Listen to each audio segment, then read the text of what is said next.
I guess just start. Looked like you took a hard fall and kind of flexing the wrist. Any update? How do you feel, hand or wrist wise? Feel great. Feel great. You've talked about this team spacing and pace throughout the preseason, but to put it on the floor in a regular season game, right? Where just overall thoughts on that part of this and the guys around you, and just what did it feel like, kind of this new team and this new way you're playing? Like I feel like in the first quarter and the second quarter, we were playing just incredible basketball. Man, the ball was moving. Guys was throwing the ball ahead. They were attacking the paint. Like every other possession, we were getting a wide open three, or something in the paint. And that started from Ryan, from Scoot, from Kuzma, from TP, from Cole. Guys were just playing great basketball. I felt like in the third quarter, we couldn't stop. We were getting like one pass shot or no pass shot. It was just like nobody was moving. Like we wasn't getting the paint. Like the moment the ball touched the paint, and then we kick it out for the open three, and then the guy, drive the ball or shoot the ball, I think we are more effective. In the third quarter, we wasn't touching the paint at all. So that's why they were able to come back in the game. But yeah, like we still scored 140 points, man. This team is incredible. I said it a couple of days ago. Very, very, very dangerous team. Like a lot of guys that can like play make. A lot of guys that can like put the ball on the floor and get a bucket or make something happen. Everybody can shoot the ball, which is incredible. Every little gap that you try to cheat and the ball is being swung, the guy that has the ball is a threat. From AJ, from Ryan, from Miles, from Scoot, from Gary Trent, from Bobby, from Cole, from Kuz, like everybody, from TP. Everybody can shoot the ball, so it just makes it easier and for us to play like unselfish basketball, because we know like if you keep on moving the ball, we're going to get a good shot. Miles had just mentioned the law of averages, right? That after missing a bunch of shots, some more were going to go in. It's been a little while since we've talked about math in this way. I think back to the Bud years of you guys just shooting threes. That third quarter, you guys had missed a number of catch and shoot threes, and then Miles hit one, Gary hit one, Gary hit one.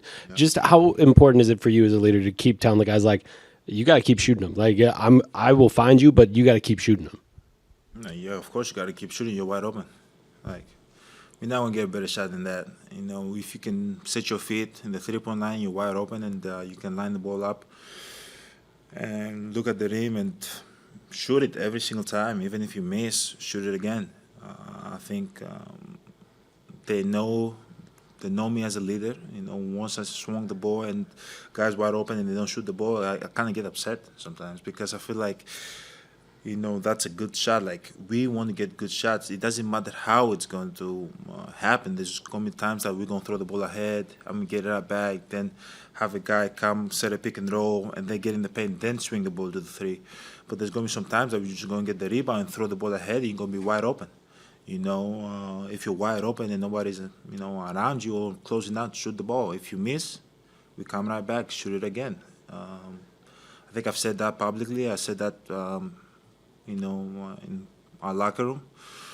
We have to keep on having that mentality. Whenever you're open, shoot the ball, because it makes the game easier for me. Because when I have the ball, or when Scoot has the ball, and we try to make a play happen, they're not going to help, because they know that the moment the ball is swung, the guy that gets the ball is going to shoot the ball. He's not going to hesitate.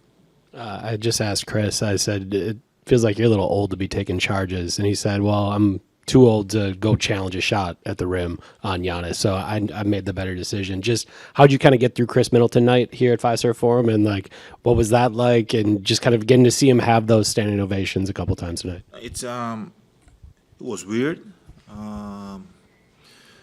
This is my third time playing against him. Obviously, he had a very good game. He still can hoop. He's still a big threat when he's out there on the court. He always plays the right way, makes a good decision, makes his teammates better. Defensively, he's always going to be the right position, and sometimes he's going to, put his body on the line to take a charge. He's always been playing smart. This is year 14 for him. From the first year that we played together, he always played smart. Again, it's weird playing against him, but you understand this is the business that we are, a part of. This is my third time playing against him, and I got it. I think this is my second win. So I've beat him twice. He beat me once in the World Cup 2019 USA team. So I got him so far. It's 2-1. I'm up. That's all that count. Going back to the well-rounded scorer, in the past, it's been the number 2 scorer here has been an all-star or an Olympian. It's been Dame or Drew or Chris.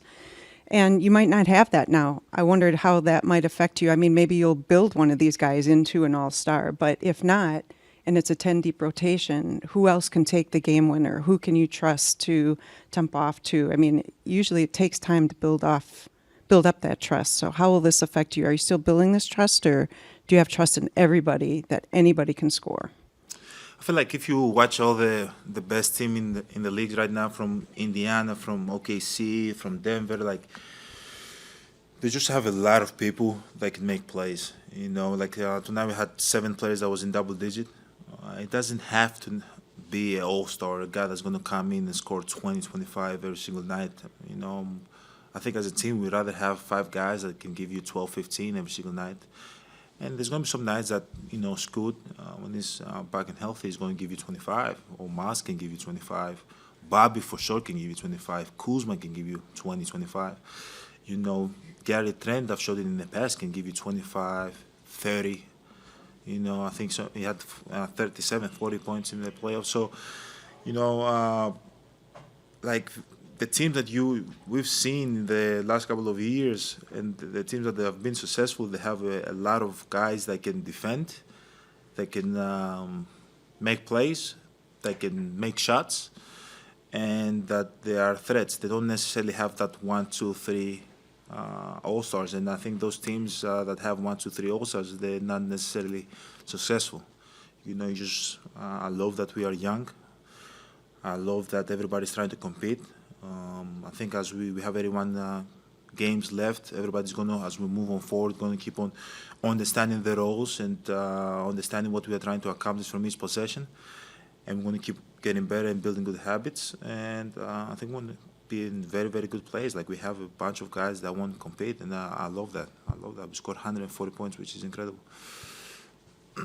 Miles had a play in the first quarter where he, fakes a 3, goes baseline, and goes for a dunk. Miles Turner did. And just, threes, obviously for him, the stretch big gets a lot of the attention. But is that kind of maybe an example of the dynamic that he's added to you guys as far as being able to, be a threat from the 3, but also just like the athleticism, being able to drive there? He's athletic. 2-foot jumper. And most important, he can shoot the 3. So there's going to be so many times I've when I played against him, I've jumped many times in that pump fake. Because he's capable of making that shot, right? So he's going to pick and choose. Sometimes he's going to shoot the 3. Sometimes he's going to pump fake and get in the paint and make the right pass. And sometimes he's going to dunk on somebody's head. And that's what he did tonight. Incredible play. I haven't seen a play like that in a while. Somebody with a Bucks jersey having a play like that. But that play, or the play that Scoot had, they were incredible. Both guys very athletic and getting the paint, and they keep on making the right plays, making good decisions. Giannis, we've talked about before, like when you were trying to mesh with Damian Lillard as a new teammate, and Miles was talking about this is basically your guys' second game playing together. Just what did you think about you guys being able to, in playing your first regular season game, gelling on both ends of the floor? Just got to keep communicating to one another. I try to not, from my experience, I've been for more than a decade in the league, and I try not to put pressure or talk about it like me and Dame. We gotta figure it out. Me and Miles, it's gonna come. It's a natural. Our second game together. Or this is our second game. I think this is our third game. Second game actually, because he didn't play He didn't play in the last preseason game. So it's unnatural for us to be able to, communicate in a very, very high level in the second game. Like, 6 months ago, he hated me. Like it's a real thing. Like, I don't know if, hate is a very strong word, but I didn't like him either.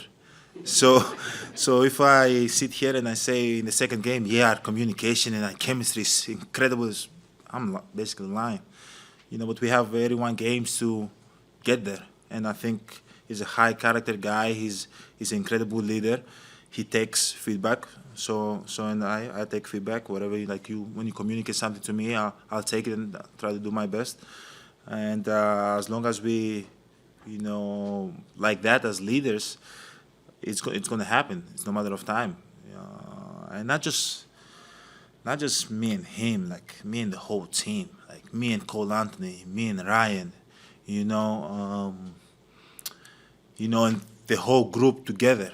How can we keep on building this chemistry?